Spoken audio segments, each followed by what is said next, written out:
2026 বৰ্ষৰ প্ৰথম দিনটোতে যোৰহাট অসামৰিক প্ৰতিৰক্ষা বিভাগলৈ সফলতা।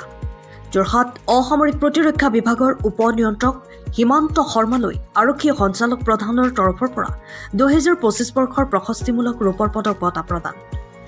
এই বঁটা অসামৰিক প্ৰতিৰক্ষা বিভাগৰ এজন বিষয়া হিচাপে তেখেতে দেখুওৱা বিশেষ দক্ষতা, উৎকৃষ্ট নেতৃত্ব গুণ আৰু নিষ্ঠাৱান সেৱাৰ স্বীকৃতিস্বৰূপে আগবঢ়োৱা হৈছে।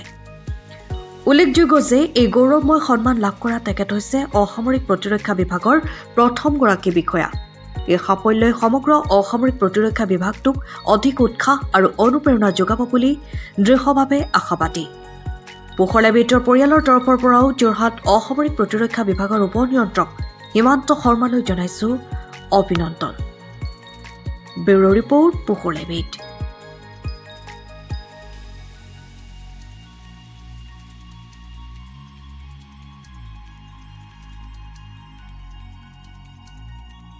নমস্কাৰ, মই পোহৰ লাইফৰ গোটেই পৰিয়ালটোলৈকে আগন্তুক নৱবৰ্ষৰ শুভেচ্ছা জনাইছোঁ।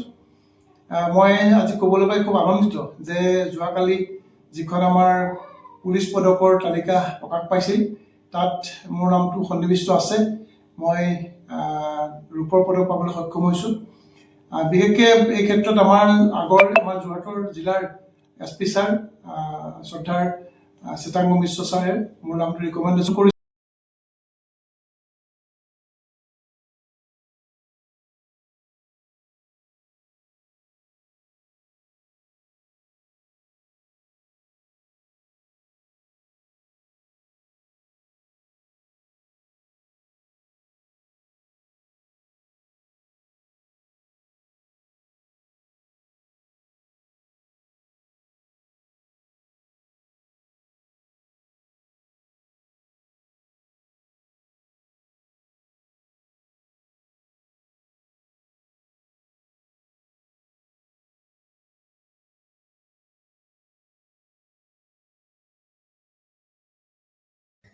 বিশ বছৰীয়া যোৰহাটবাসীৰ একমাত্ৰ ভৰসা প্ৰতিষ্ঠান ৰিয়া টি ষ্টল।